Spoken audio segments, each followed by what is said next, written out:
I just want to keep it casual and just have a conversation. I think the goal for today is to really talk about, your experience going into media, going into news, and whether you want to talk about some of the backstory of your life with how you got there. I'd love to know, and then just how your life has been impacted by various things, or how your mental health has been impacted, and how you relate to how you got to where you are now, which is this Right. hugely successful, incredible journalist lady. It has been a journey, and there was a lot of hardships with that because all those moves I made alone as a single woman. Wow. I sacrificed everything. Like relationships Relationships, and marriage, children, which I'm not married, I don't have kids, and I so mean, but that's I huge. tell Like, women this, that like if yeah. you want to do this, this is a lifestyle job. Say goodbye to holidays, say goodbye to birthdays. That doesn't matter.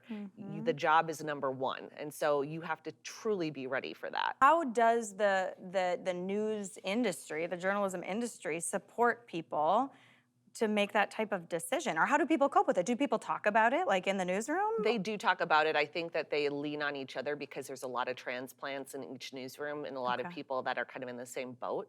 So you make a family there.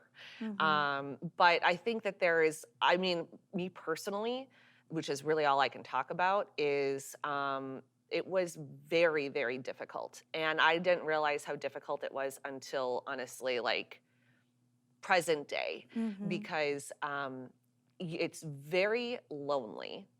Number one, you're making all these moves by yourself, Right. and the job in itself is so stressful, and there's so Yeah. much pressure. And on top of it, especially being in broadcast, you get so much hate mail. Oh Like my you get God. so much Yeah. hate mail, and especially with social media, people just dig into you. And you know how people are online; they don't think you're Keyboard a real warriors. Yeah, person. they just say what they want and assume that Right. nobody's on the other end. And it's so hard not to internalize it. I've had to do a tremendous amount of work to not let it bother me anymore.